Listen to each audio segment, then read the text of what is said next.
Edino, yoza fin, mutaleki azate, oza suka, libulu zanga suka, mokako soa, kende, donc yoleki, fin. Suivez www.panzasangoyacongo.com. Une image motazo Panza Sango à Paris, partout. Il est au Bangela Gaete. Il est pour Nabilili, Tolongola et Dino Image, Panza Sangoya RDC, Panza Sangoya Congo, Kinshasa. Et Dino Image qui toque. Et Dino Image, Panza Sangoya Congo. Et Dino Image. Et Dino Image. Bonsoir, bah image. Au anniversaire fête et Dino Image. Dino Image, ata muto tenga makokamwa. Et Dino Image, Panza Sango Congo. Talara. Ouanga bien. Et Dino Image. Panza Sango ya Congo, Dino Image. Sango ya Congo e Panzana pa wapi? Toana TV moko Panza Sango ya Congo et Dino Image. Kitindindi. Chakudidi. So taite. Ba chekai. Image. Panza Sango bilili. Yekola koloba vérité mama. Bambo makiadi Francois lobaka solo ye. Mobuki lokutana ndokise moto moko. Tata na bino zabolo edongolo miso ye. Okoli moi na Margedon. Est-ce que na kosi dit le tour du monde? Bakoli moi. Yanga motema na pesa. Tour du monde et Dino Image. Yanga motema na pesa. Anise Ndombasio. Les Parisiens. Yanga motema na pesa. Nganga Yanga motema na pesa. Bonsoir et bienvenue sur Panza Sango Congo de Edino Image. Derrière la caméra, Edino Image. Bandeko, en tout cas, bonsoir et bienvenue sur notre plateau. Aujourd'hui, avec ma soeur Sandra, tout un sujet, Moko Tolingito Kabolana Bino, mais vraiment, c'est un sujet d'actualité. Donc, Sandra et Moko Sokoko, Yebisa Bandeko Naviso, sujet Nintoro Solo, la Moko Lelo. Et moi, Sandra, il y a Kofolo Mide. Nga bino chroniqueuse na bino de la presse na bino na kozalanga mango tenande ko na to resta le même sujet na biso lelo na poko lelo pona ko follow me de bakanga kene Kinshasa. Si ma téléphone on a aussi le téléphone. Na oya bunga pardon.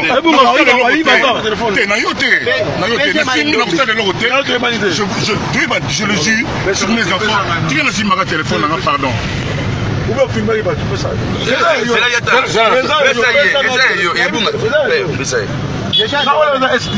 Voilà, donc Chandra Ngoma, il est vraiment il y a un sujet à Kofi Olomide du Sud, Balobi, Cameroun, vraiment, qui ne connaît pas Kofi Olomide, à cause de ces titres, 8 titres. Franchement, les gens, ils ont sujet à biso débattre en gros, tout le monde qui va commentaire sur Facebook, tout le monde qui a sujet en gros, les autres temps, les autres ça la polémique. Donc vraiment, on a discuter en gros. Voilà, t'en penses. Sujet à faire Kofi Olomide. Arrestation de Kofi. En tout cas, dans la monde qui on a internet partout.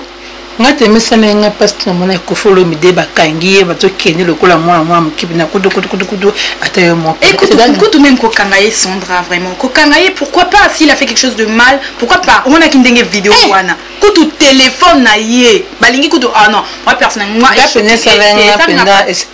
penda passe mon ko sakana te penda. Tellement botte de Kofi na poto le couleur au ce qui va violer, ba nini et s'il même pas. Et comment tu so bakangiye. Non mais déjà tout bana Sandra ce que lingi to discuter sujet wana to ken lango malem. Bakangaye pona par rapport à banzembo wana apparemment eza bien té censure censurer banzembo wana ça c'est un autre débat. Mais ce que to lingi to solana ni débat arrestation comment s'est passé l'arrestation wana. Ndenge bino moko moni ba interne. Arrestation bakangana ki pena ya brisque makutu.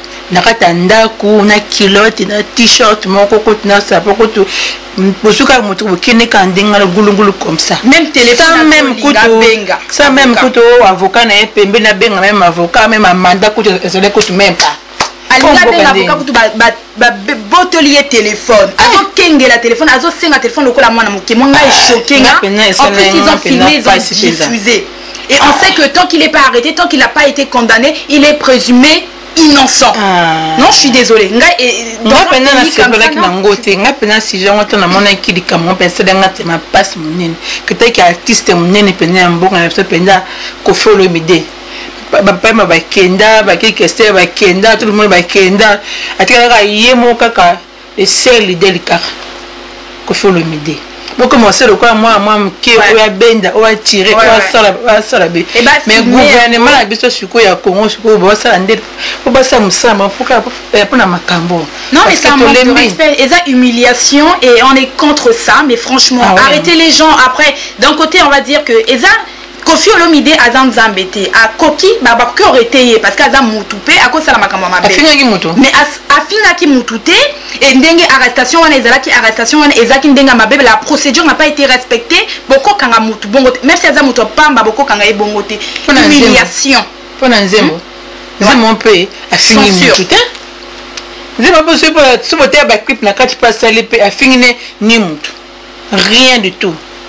On va ça qui vraiment zanga tina ba finga ba politicien ba finga ba tenir surtout wa ba kana ba honte taka ko fo lo mbudi kaka pona ruluka gaz pona ruluka succès pona parati la ko fo lo mbudi kaka et en plus ce que j'ai vu parce que na lundi kutu Kofi Abimi ndenge to yebi Abima kinaye on est un problème té mais franchement tozana besoin to pas faire ça te faire passer message les artistes artistes humoristes et tout mais en fait on a le droit d'expression on a la liberté d'expression critique artiste exprimer Arnabango eux c'est à travers la musique moi c'est à travers l'humour exprimer Arnabango et puis Kofi Alobaki que maintenant apparemment à Kinshasa une obligation que Bimisi Nzembo faut bakende justifier Nzembo wana bakende laksana Nzembo wana avant Nzembo wana ebi non mon c'est la première fois dictature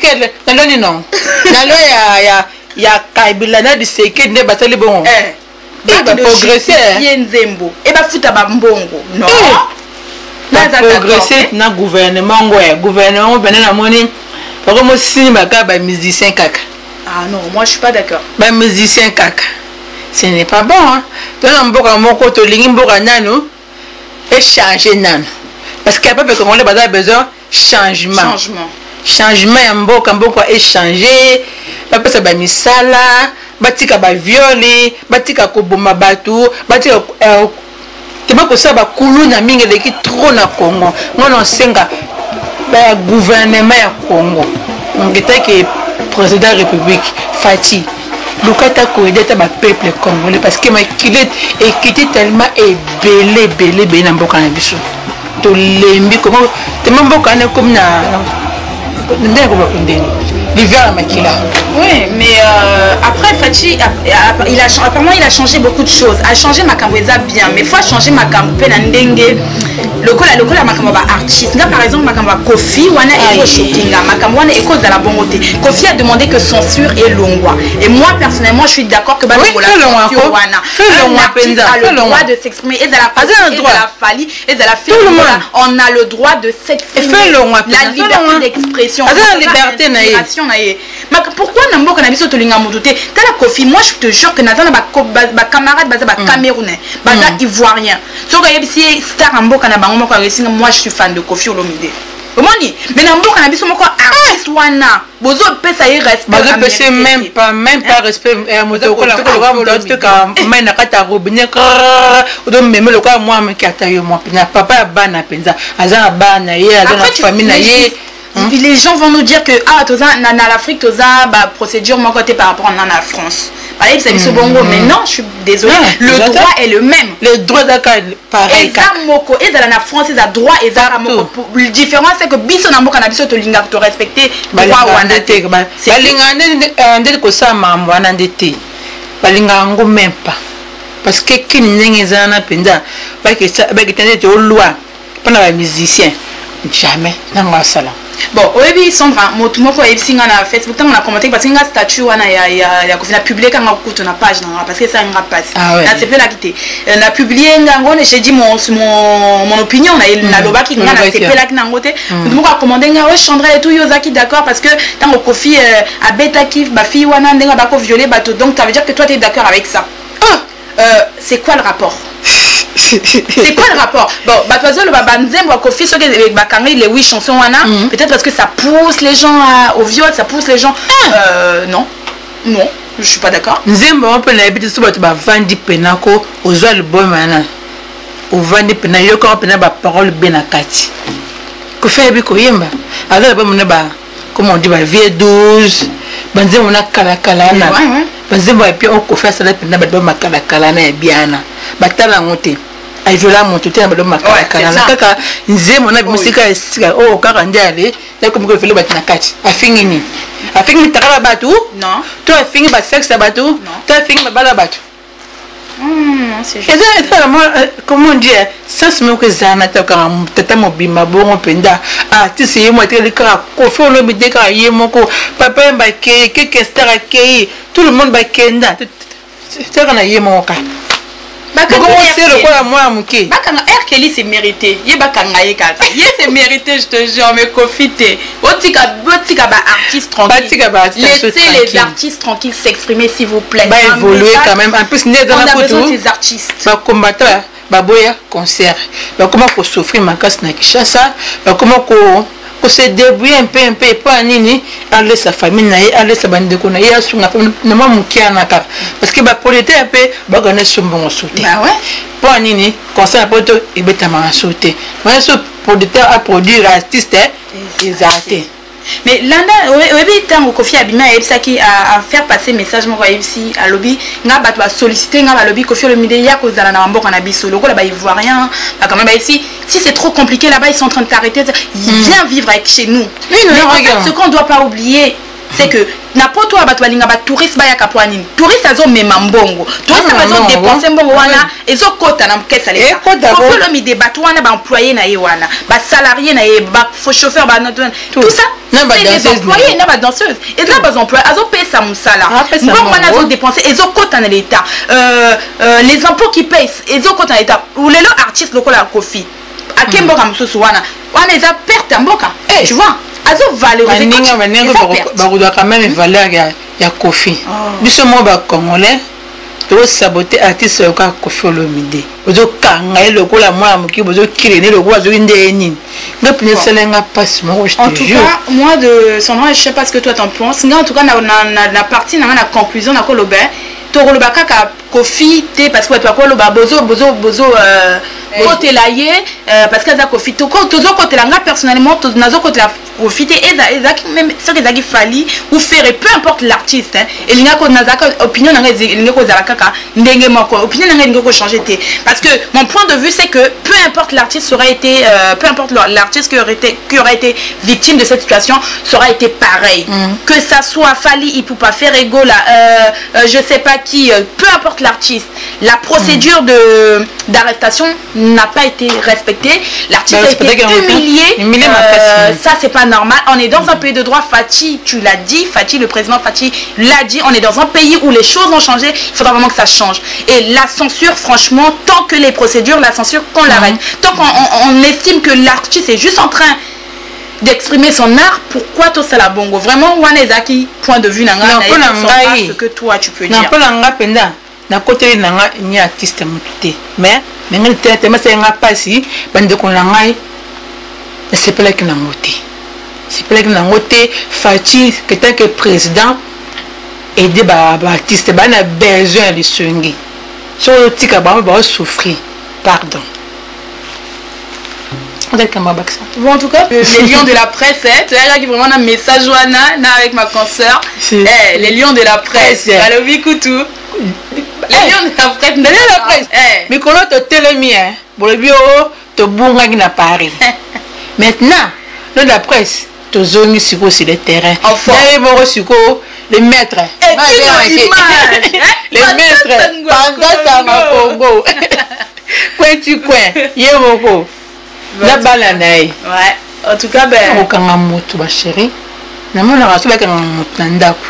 Batinda vraiment convocation ana poto d'abord batindi convocation au kete. Batinda mbale au kete mise to maka bro. Bila toki ne batoka à la poto mais o akofi na moni bizarre. Complètement na kati te bandeko.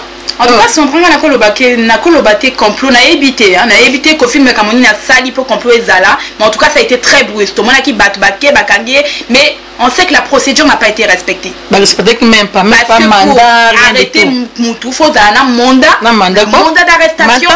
Et la personne, laisser la personne au moins de s'habiller, la personne a le droit de passer un coup de fil à son avocat. Ça, c'est vraiment un truc. Et en plus, ils ont filmé Azos. Oh non, humiliation. Alors, pourquoi cette humiliation, on ne sait pas. Mais franchement, peu importe. Déjà. Non, on est dans un pays de droit. Macambo est ça, mais c'était Fatia, le Macambo échangé. Et quoi ça, mais c'était faux Macambo échangé. Mais éco chané na batu na balé ko chané na to ba ngomoko na banen. Ba moko batu déjà ne bazana ba congolais. Mais je n'ai pas de temps pour ça. Dengue zabo. Je n'ai pas de sala. Oyo projet dans sala na. Faut sunga tout temps le long. En tout cas, si on a un conseil, tout un conseil, mon copain tout ça peut Kofi Olomide. Voilà. Parce que le barabana m'ké babota babeta pe mota donc vraiment conseil de kolobana papa na biso mon pa au rota la biso mon pa au mokondi kwa la gamara songa mbeli. Donc on fait un conseil sur la lueur de la presse vraiment. Vraiment ils a vraiment papa yo peut se comporter ba kambo mosusu pe au salaka to ozo salapé ezo plaire pe batouté voilà donc la interview mosusu to monaka ba danseuse pe bazo se plaindre ba kambo sala ba biso to ko juger te de peut-être que c'est vrai ce que il y a le kuta mais to ka bato ebele pe ba se plaindre ba artiste ebele pe ba danseuse ebele pe ba le kaka pe ba lobaka donc vraiment ceux qui makambo eza vrai yo peut changer pour ba pe ba CP là pour ba pe makanisme BP et longwa parce que le la biso parce que dans les chansons de Kofi on a bakangri bazo le makambo mingi banzembo mosusu ezo valoriser la femme té et bato tiambo sur le contre de makambo on appelle yoga qui est ba danseuse donc vraiment si tu peux plus mettre la femme en valeur respecter la femme quand même respecter ba danseuse na yo changer peu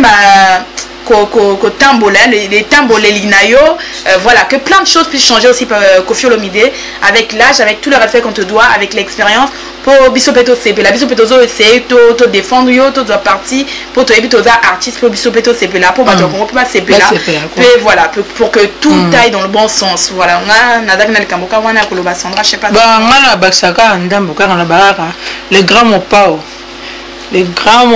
songa mbele babeta kana je vous râler là-bas, ça côté voilà. Mais na bara papa, que tant qu'il n'a linga comme une affaire no banaka la na ngate, moi na okabanze mono mingi, mais changer comme kekaka. Na moi osaki qui m'en beba ta moi ndambo wana, moi na kosion que tant que fan na que tant que moi na yo, o changer mke papa. Ozonga na droit, o sola ndingi ba fane ba lingaka, mo banzembo wana bien o tout draba mama mitema na problème d'abord. C'est grand mon pao, ayembi penda, touché penda, la fin Fabi Finda. Il y a un grand mon pao, on a un kena. La personne conseille papa, bongisa moi ndang. Bongisa moi place à ce qui bébé qui va me kiwana. Là, bambote un peu ça battu. Oui. Bon, en tout cas, vraiment, merci de nous avoir suivis. Merci pour Binono Sobolandi, émission EO. C'était les Lions de la presse. Derrière la caméra, on dit un grand merci à ceux qui étaient derrière la caméra. Le président des Lions de la presse, Alobi, Edino Image, Panda Sangwa Congo. King de la presse. Le king de la presse.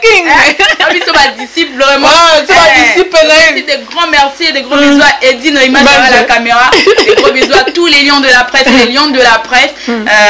Des gros bisous à mes parents, hein, monsieur Ngoma, Dadji Ngoma, son excellence. Des gros bisous à toi mon papa, des gros bisous à maman Jeanne et des gros bisous à toute la famille Ngoma, c'était Chandra Ngoma.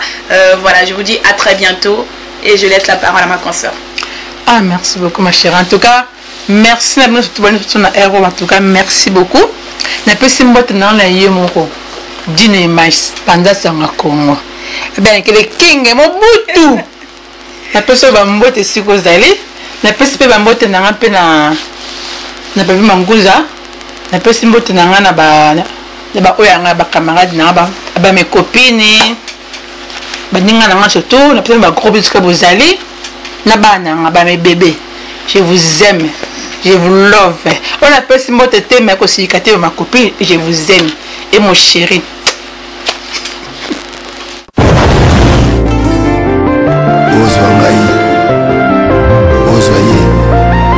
est-ce que ça le cas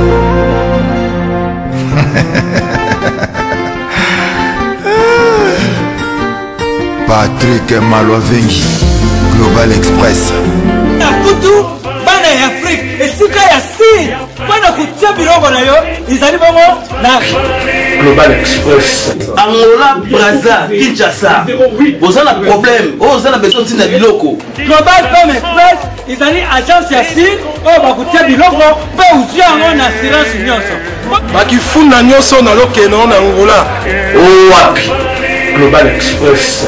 Batu buzana kisasa so batilio biloko awa na Global Express na poto na France awa wana ukuzwa yango na Pusujano numéro 9 na Kasavu bana King bana Mikili bana Belgique bana Saint-Etienne bana France mobimba babi agence ezaka moko mama na Global PM Express Patrick Malovengi. À air d'ouverture, la chose allait de lundi à samedi, de 9h30 à 19h30. Voilà, vous avez la photo. On dit que tu as vu en Afrique. Mais on a Global PM Express, ils ont ici à Koukoumate. Ils ont la Satorus. Ils ont Satorus, au côté Satorus.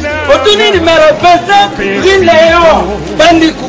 Wana okumana Global PM Express. Global Express, ils ont aidé la population congolaise, communauté na biso en France, pour la recherche de la déviation basée à l'étranger, précisément à Congo, Kinshasa, Angola et Brazzaville.